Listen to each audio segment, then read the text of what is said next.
வணிகர்களுக்கு ஒரு அதிர்ச்சி தக்க செய்தி. வணிகர்கள் ஒவ்வொருவரும் இந்த மாதம் முதல், நடப்பு மாதம் முதல் தாங்கள் கடை வைத்து நடத்தக்கூடிய கடைக்கு செலுத்தக்கூடிய வாடகைக்கு 18% 1 லட்சம் ரூபாய் வாடகை என்றால் 18,000 மாதா மாதம் அரசுக்கு ஜிஎஸ்டி ஆக செலுத்த வேண்டும். அது இந்த மாதம் முதலே நடைமுறைப்படுத்தப்பட்டிருக்கிறது.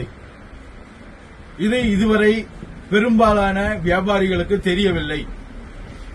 உரிய இந்த மாத இறுதிக்குள் அதை செலுத்த தவறினால்